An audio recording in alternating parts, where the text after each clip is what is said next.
Suara Demokrasi. Sebelumnya, perkenalkan dulu dengan anggota kelompok kami. Saya Gana Parisa Putri dari absen 18. Saya Desani Azhar Fauza dari kelompok absen 21. Saya Tika Kalisa Maeswari dengan absen 25. Saya Rizka Fariza dengan absen 16. Saya Arnaf dari absen 6. Saya Alvin Bawaradina dari absen 3. Jadi pada penelitian sejarah kali ini, kelompok kami memilih tema P5 pertama, yaitu suara demokrasi.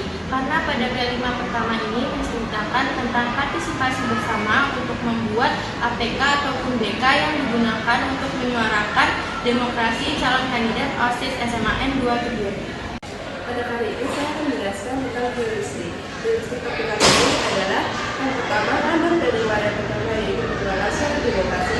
Yang kedua adalah pembukaan P5 yang ada di aula. Yang ketiga adalah bahan kampanye, yaitu ada kipas tangan, bandul, gantungan kunci, pin, poster, dan video informasi. Dan selanjutnya adalah menyaksikan live debat secara online oleh YouTube.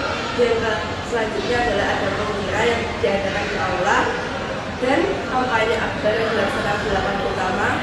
Dan yang terakhir adalah wawancara dengan saudara anggota kelompok kami. Di sini saya akan menjelaskan tahap verifikasi. Yang pertama, rundown P51 Suara Demokrasi. Mendapatkan isi rundown P5 dari grup Semada 27 yang berisikan runtutan kegiatan P5 dalam 10 hari. Rundown ini termasuk dalam heuristik primer yang berupa jenis gambar atau foto. Yang kedua, pembukaan P51 di aula.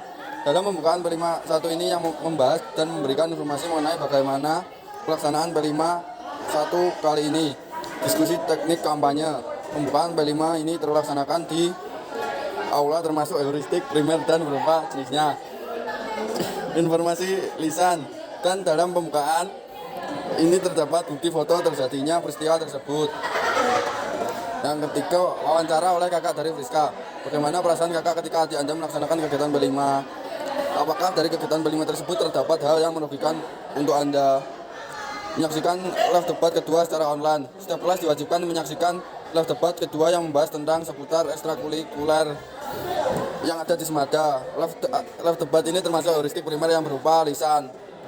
Yang keempat, pemilihan ketua OSIS. Ini dilaksanakan di aula. Pemilihan ini menggunakan sistem digital. Dalam pemilihan raya ini termasuk heuristik primer. Kami memiliki bukti melakukan pemirah dalam bentuk gambar. Bahan kampanye. Bahan kampanye digunakan untuk saat kampanye akbar pada kegiatan P5 tersebut.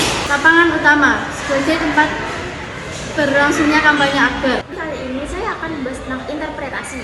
Nah, yang pertama ada rundown P5 pertama dengan tema suara demokrasi. Nah, dalam jadwal P5 pertama, pada tanggal 26 Agustus diawali dengan pembukaan P5 yang berada di aula. Pada tanggal 27 Agustus dilaksanakan perencanaan dan konsultasi tentang pembuatan barang-barang kampanye ini. Pada tanggal 30 Agustus terjadinya debat pertama dengan tema visi, misi, dan tujuan. Yang pada tanggal 2 September dilakukan kampanye akbar dengan menggunakan bahan kampanye yang sudah kita gunakan. Pada tanggal 3 September terjadi debat putaran kedua dengan tema ekstrakurikuler. Pada tanggal 4 September dilakukannya KBM biasa, dan pada tanggal 5 September dilakukan pemirah atau pemilihan raya, dan pada tanggal 6 September dilakukan refleksi akhir tentang apa yang sudah kita gunakan di masa P5 awal hingga sekarang.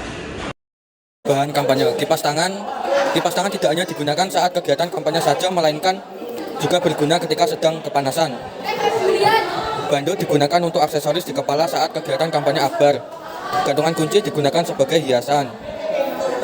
Pin digunakan sebagai tanda pengenal bahwa kita mendukung kandidat tersebut. Poster ditempelkan di jendela untuk mendukung kandidat.